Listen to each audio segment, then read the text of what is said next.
Oh no. So here I am, Hello, my name searching is for Mark you. Clements. You're the I've been one asked for on you. numerous occasions to explain what is the Death Row 10. The Death Row 10 is a organization of basically inmates that were on death row in the state of Illinois during the era of the 1980s and 1990s. These were men that were faced with the alternate penalty. That means that if they did not fight to get off of death row, then they would die. Uh, they were able to start a organization with their family members. The family members would meet inside of churches, inside of anywhere which they could hold a meeting, and they would go out and hold protests and news conferences. Well, they teamed up with the Campaign to End the Death Penalty in Chicago. It was a organization primarily of activists, as well as men Searching for and you. women that were You're the inside of our one prisons, for and they you. began to put pressure against Never a Cook County State's Attorney by the name of Richard think of Devine, also calling for Lisa Madigan to grant each and every person that had been tortured as a result of John Burge and its systematic torture to at least be given a hearing on their claim of torture. Uh, the people alternately were able to win the ear of many different attorneys. They were able to win favor with some politicians, as well as to gain some respect through the media. And they begin to really explore uh, what took place inside of interrogation rooms under the era of John Burge. John Burge was a detective that started within our Chicago Police Department at approximately 1970. He had left the military. Leaving the military, John Burge, uh, Michigan man, he Avenue. came up and he brought these. There's no other way to describe it. These torturous acts, and he brought these acts and he incorporated them within the Chicago Police Department, which began to spread over a course of years systematically, enrooting and affecting largely African American and Latino people. Many were sentenced to terms of prison sentencing. Uh, Many were sentenced to natural life. Many were sentenced to even the death penalty in the state of Illinois. And because of those that were sentenced to death row, it alternately made a difference. What difference did it make?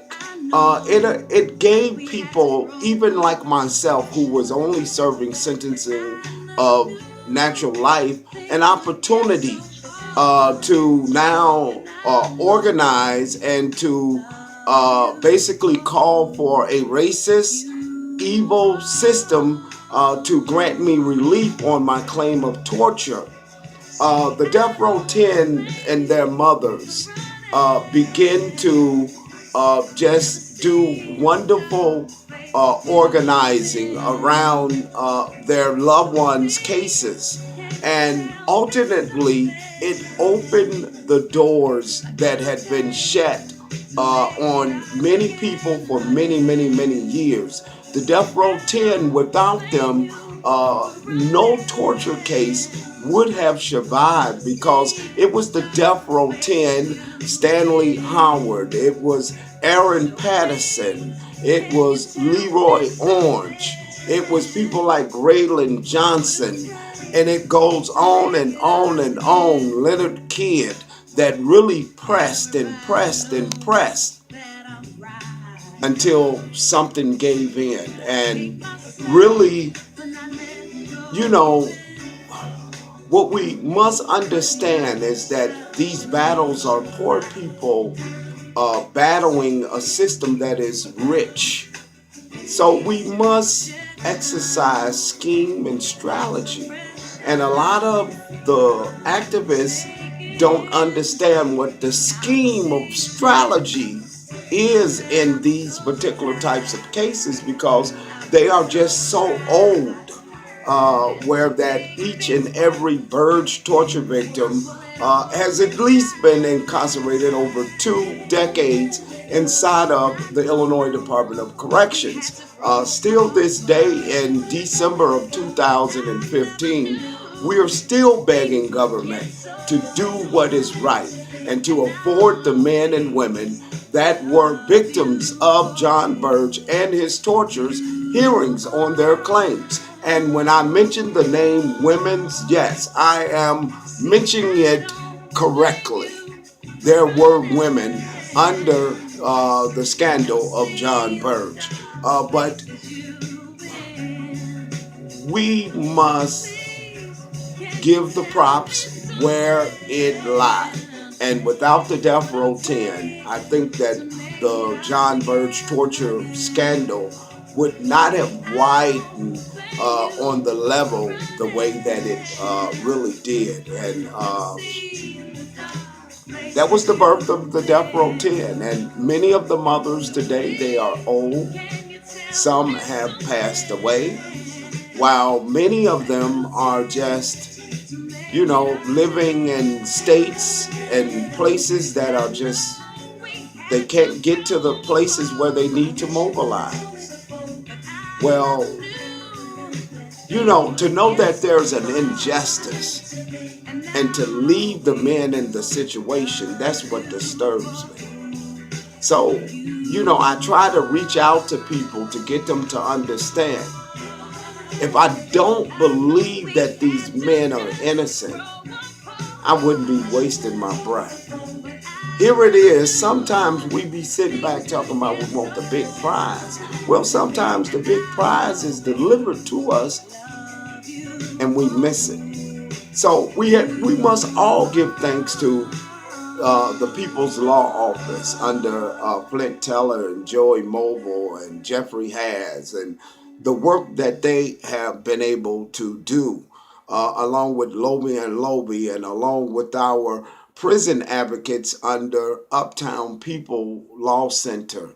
We must look at the reality of just how things have developed over the course of, I would say, the past 15 years.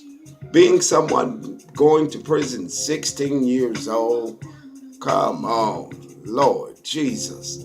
Then you go into that system and you meet the wolves of that system. And then now, they don't want you no more. And this is what they do. They just click you out. So now you come back out to this society. First of all, you never lived a life. And you come back out to this society. Men, they have this protective image of themselves and they don't know how to come out and say, hey, guess what? This is a strange environment. I've been gone so long. And that's what I work to try to achieve within so many different people, that they understand what's wrong and how we can fix it. Death Row 10 mothers, some of them will be honored, and that date will be distributed at some point in the month of February. I will make sure that you know so that you can attend. Because I think that it's very worthy of what the mothers did, and especially what my mother did. She had cancer She was there for me. And, I can say 100% that if it wasn't for her determination and her advocacy work for me, oh my gosh, I'd be stuck like Chuck, stuck in prison. So now that I have grown older, I want to try to give back. But do the children see our vision? That's the key. Do they see our vision that it is important for us to understand the history? The history of it is that these police shootings out here in the middle of the streets just didn't occur overnight. There's a reason why.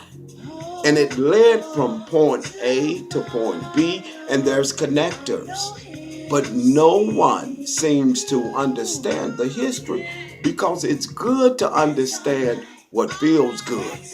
And we say, yes, hey, no peace, no justice, no peace. Okay, well, that's the easy part. Well, understanding the systematic layers that have affected African American people, people must understand the layers that exist, and we must reach down to save those that were lost. Thank you. Sorry to take up so much of your holiday, but I think that it's sometimes good to kind of like be face to face, explain it, because then me being a kid, certain things I have to tell everyone I don't know, but maybe I can explain it in the hand signals or woo woo woo, who knows. But thank you, and if you ever, wish to know more, just reach out and I will be happy to explain. Due to the fact that I believe that Chicago police tortures in the city of Chicago, it linked and it linked and it linked and it linked and it linked until what we're dealing with now today. So those 100 plus men that are still languishing inside those prisons, they're looking at us and said, oh, help me, because you would too. If you was in the belly of the beast, you would be screaming and hollering and boom. I think that it's good to win matters upon our city, but now we got to go into the real belly of the beast. And the real belly of the beast is that they got our brothers and they got our sisters and they got them locked up, and they got them locked up off evidence that, guess what, don't even exist in most instances. And the reason you don't know, guess what? We ain't did nothing about it. So think about that. Thank you.